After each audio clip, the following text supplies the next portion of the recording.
Alocasias, you either love them or hate them. In today's video, I'm going to show you all the alocasias that I've got that have survived through the Melbourne winter season. This is a complete full disclosure videos. I'm showing you all the dead ones, all the alive ones, everything.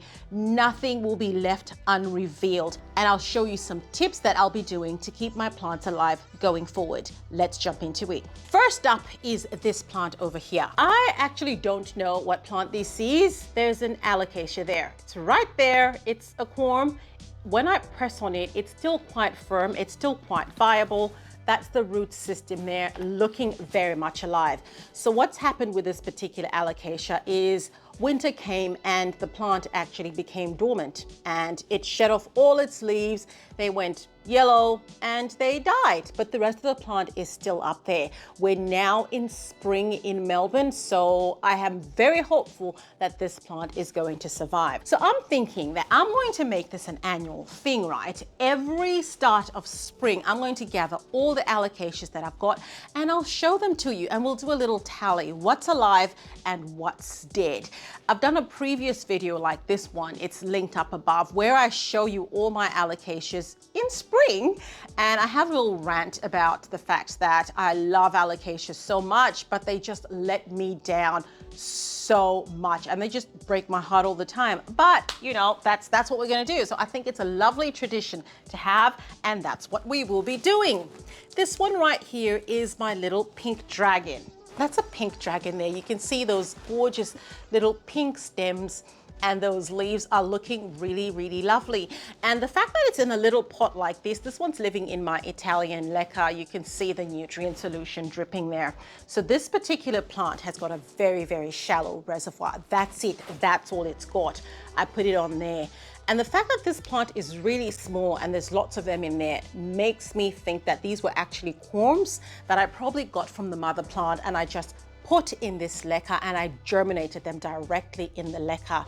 So that's a tip for you actually. If you grow in leca, if you're using semi-hydroponics, you can just get the corm directly from the mother plant, put it in your substrate and it will germinate. I love doing it this way because then I don't have to disturb the plant at all. When it germinates, it's exactly where it's going to live. Whereas if you germinate it just using water or in sphagnum moss, then you're having to move it from that moss into the leca. But this way I find works really, really well. So that's my little pink dragon that is still alive. How? I don't know. I just don't know. This is also living in a very shallow reservoir. That's it there. That's also living in my Italian leca. I'll put that down there.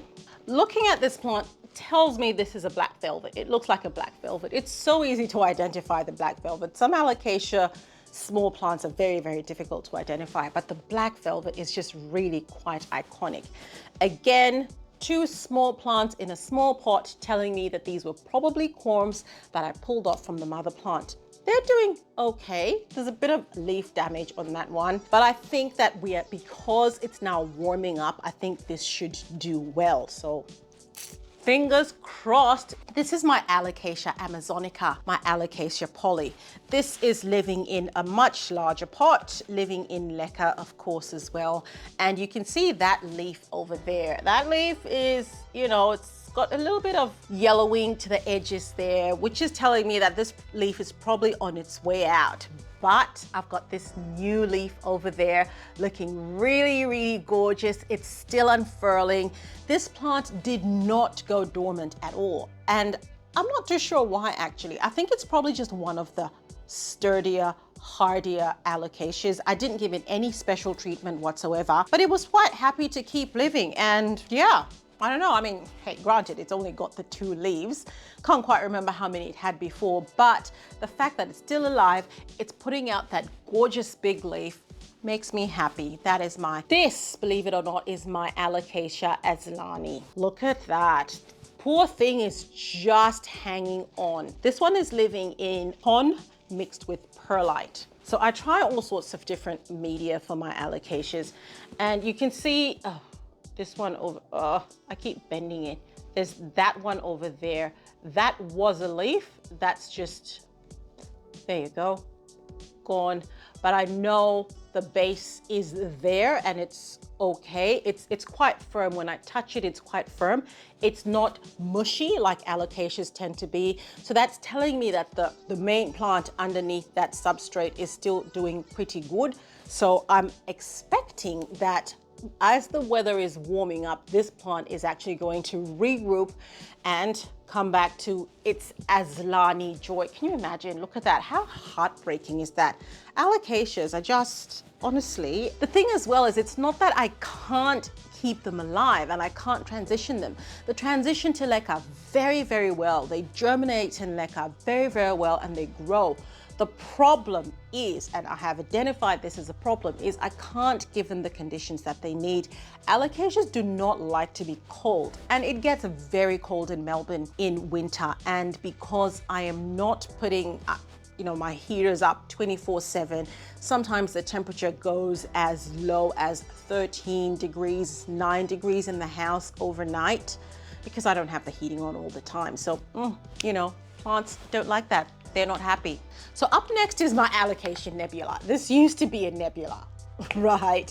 And that's all that we've got left of that particular plant. So it's living in a 14 centimeter pot. So obviously it must have been quite a big plant at the time, but that's all we've got left at the moment. Again, another one that I have very, very good hopes for. And I know that as the weather warms up again, it will come back to life. So that used to be my Alocasia nebula. Here, let me show you some alive plants, because at this point you're probably thinking I killed everything. I did not kill everything. Ha! Look at this one. That is my Alocasia black velvet. That's, I don't know. Look, this leaf over here has got some yellow edges, probably on its way out, but look at the rest of it. The rest of it looks absolutely beautiful, absolutely fantastic. Living in a 14 centimeter pot. Reservoir is a little bit dry there. I need to fill that up, but I actually like to do this for my Alocasias. I do like to give them a little bit of a dry period. So maybe a day or two, I'll let that reservoir completely run dry, then I'll fill it up again. But this one is looking really, really good. Did I do anything different for the Alocasia black velvet? No, it was probably in the same spot as all the other Alocasias. So your guess is as good as mine as to why this one survived and the other ones didn't. Yeah, that. To be honest, I don't even know what that is. Why I don't know what that is, I don't know. Because I tend not to label my Alocasias because it's really easy to identify what an Alocasia is. But of course, not labeling them means once they're dormant, I have no idea what it is until it actually regenerates. So that's another one over there. I can feel the plant. There it is. I can feel that, oh, hang on. Yeah, it's down there. I can feel the corm down there when I touch it. So I know that underneath the plant is viable. So it will resurrect in its own time as it gets warmer. Another little one. This looks like an Alocasia sinuata to me. That looks like the bumpiness of a sinuata. And again, look at that. I need to flush my plant. You can see the mineral deposits on my leca over there. So because again, it's living in a very, very tiny pot, I reckon these were corms. I put them in here to germinate. They germinated and they're looking good. So that's the little reservoir over there, very, very tiny, and that's where it lives. Why it's alive, who knows? It's alive. Hopefully it will keep getting bigger because my bigger Alocasia sinuata, I think, went dormant or is probably dead. So I've got a replacement. And that's the thing I love about Alocasias. I just tend to we go through this cycle, right? The mother plant dies or gets dormant. I get some corms, I plant them, and I just keep going, going, going. Weird. Another one that's alive. Oh, hang on. No, there is my sinuata. I've got another one over there. That's a much, much bigger one. And this one is living in a pond and perlite mixture. So that's the bigger leaf over there. But you can see that one over there was actually a plant, and you can see it's starting to come back. There's another one over there. So there's 3 plants in this pot. So yeah, okay, my Alocasia sinuata is not dead. It's alive. This is good. So it's gonna come back. It's gonna come back. So I'm gonna have quite a fair few Alocasia sinuata. So if there's anyone in Melbourne looking for an Alocasia sinuata, hit me up. I might be able to do you a solid and give you a plant. Maybe you can keep it alive. This one over here, yeah, it's not dead. It's not dead because I still have it. Not quite sure what this is, to be honest. You can see there's a plant there, right there. I'm touching that there. That seems to be alive. When I found this plant in its big pot, I think it was in a 14 centimeter pot, it was starting to look very sus. It started to get very mushy at the top. The base of the corm or the plant was okay, it was solid, but the top was a little bit mushy. So I took it out of the leca, I cleaned off all the mushy bits until I got to a place where it was nice and solid, which is this. And then I put that in a hydrogen peroxide solution. And that was like a 3% hydrogen peroxide solution. I left it in there for a few hours, maybe a day, I don't know. And then when I got back, I let it dry off a little bit when I took it from the hydrogen peroxide, and then I've put it in this leca and I've got it in that little reservoir there. I am really, really hoping that it's going to resurrect. This is my Alocasia Dragon scale. Oh my goodness, I have been through the ringer with this plant. This plant used to be majestic. It used to be beautiful. Check out what it looked like before. This is what it's reduced to now. To be fair, it has survived the Melbourne winter intact, well, kind of intact, with this one leaf over there and this teeny tiny one over there. But when you look at the plant itself, there's actually quite a number of, see this one over here, that's viable. When I touch that, that's viable. There's a few other bits in there where you can see that a plant could come from. So I'm quite hopeful. There's another one down there. There's probably 6 or 7 plants in here. So I'm very hopeful that once it again warms up. Alocasias just love to be warm. Once it warms up, I'm pretty sure that this dragon scale is going to come back and hopefully be as beautiful as it used to be before. I'm thinking if I really want to keep my Alocasias alive, I think I need to seriously invest in keeping them warm. I need to make sure I've got either some kind of cabinet or some kind of tent where I've got the lighting situation good, because I don't really think too much of this is about the light. I think it's a lot of the dormancy is about the temperature. So I probably have to invest in something to keep them warm. Next up is another pink dragon. So this is my mother pink dragon. Yeah, the color of that leaf speaks for itself. And then you've got that little one over there. The thing I love about this pink dragon is if you look there, you can see that corm. I don't know, it's not inside. It decided it was gonna come out. I don't know what to do with it. I don't know, I probably should bury it. I don't know, I decided I'm gonna leave it and see what happens. But this plant is very, very viable. It's very, very firm. It's alive. That leaf is probably gonna die off in a sec and a new one will come. And again, this one, system is intact. That's the root system there, looking really good. I think this one should be okay once spring really gets going and the summer growing season hits. Now you're probably thinking, doesn't she have some green velvets? Yes, I do. There is one. I think this was a corm. There was 2 of them in there. Oh yeah, there it is. The other one is right there. It's still quite firm. Let's see if I can find it for you. It's right, oh gosh, it's really hard to show. It's right there. It's viable, so that's going to give a new leaf soon. This one is giving me a new leaf over here, so I'm pretty excited about that. And that's what that leaf looks like over there. And this leaf over here, that's, sort of falling away. I think it's definitely on its way out.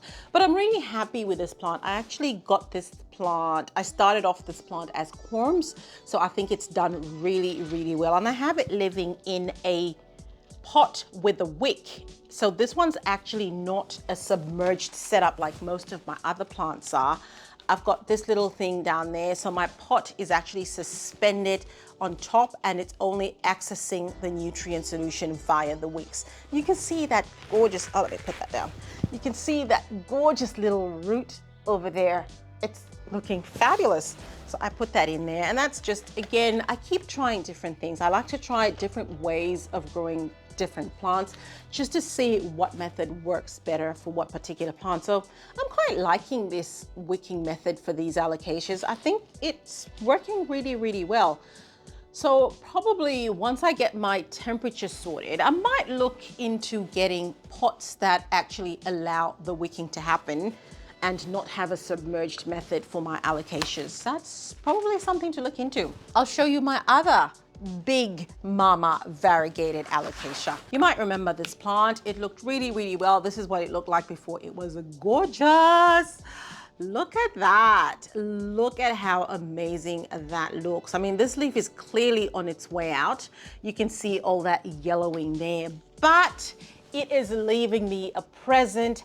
That is a new leaf coming out over there. And there were 2 plants on this one. And you can see this one over here, this plant here, that is a new leaf that is unfurling over there. So, out of all the plants that have gone dormant and that I have killed, I have really tried to keep this one alive. That's what that looks like over there. You can see the gorgeous roots that are just coming off of that plant, looking really, really well. I did try to keep this plant warmer than the others. I kept it away from any windows.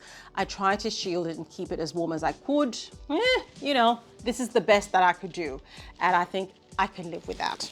I can certainly live with that because I know she is going to be a showstopper again very, very soon, because alocasias don't take long. They're beautiful in that way. They just pop out leaves like this once they get going. I did an alocasia experiment when I was trying to move my 2 alocasia scalprums from soil to leca. So for one plant, I took the roots off completely, and for the other plant, I kept the roots on, put them in the same pot, the same system, and watched to see what happened. And it was quite surprising that the plant that I completely removed the roots of actually had a bigger and better root system eventually. If you haven't seen that video, it's linked above. Go and take a look. Now, let me show you what's happened with that scalprum. Here we are over here. So this is the device that I used to do that experiment.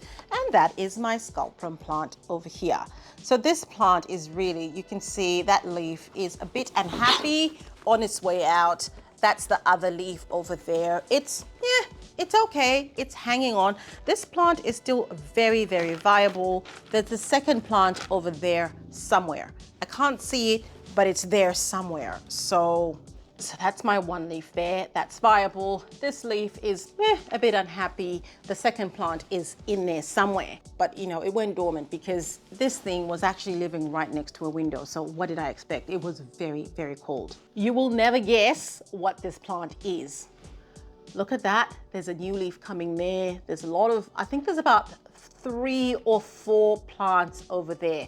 This is a great example of an alocasia going dormant. The systems are there, they're just no leaves. And that's because it was cold, it was freezing, it was living right next to a window. This is my alocasia green velvet, my alocasia freydig, which looked like this, but now looks like this. Yeah, I mean, I have to say I was a little bit upset when those leaves started to drop. I was quite upset actually, because it was such a glorious, beautiful looking plant. But I'm really glad that I've been able to maintain the plant and keep it alive. And it's now going to come back to its former glory. And summertime is just going to be beautiful. It's just going to be full of pictures of alocasias. Last plant is a success story. Look at that. That is my alocasia ebony. Oh my goodness. This plant is just the star. That's her in her pot. There's 1, 2, 3, 4, 5 plants in there. Look at this plant go. I did not do anything special whatsoever for this plant. It's been living in the exact same spot all year round, the exact same light, the exact same temperature. Where others have fallen by the wayside, this one stood fast. Look at her, she's beautiful. I love her. So maybe the secret is finding a more sturdy alocasia, finding a more hardy alocasia that will survive your conditions. The truth is, alocasias will break your heart. Alocasias have broken my heart many, many times, and they continue to do so. But I love them so much. I will continue buying alocasias because I just can't walk past an alocasia. Oh, maybe one of those is a silver dragon. Silver dragon. I don't know. I mean, there's so many varieties of alocasias that I don't have right now, that I think are the dead ones that I can't identify. So we'll see. We'll see which ones they are when they start to regrow. But yeah, understanding your conditions, understanding what's realistic, and accepting that if you can't provide the conditions that a plant needs, you're always going to be heartbroken because your plant is never going to thrive. Watch this next video that shows me just whinging and complaining about the fact that I can't keep my alocasias alive. I'll see you there.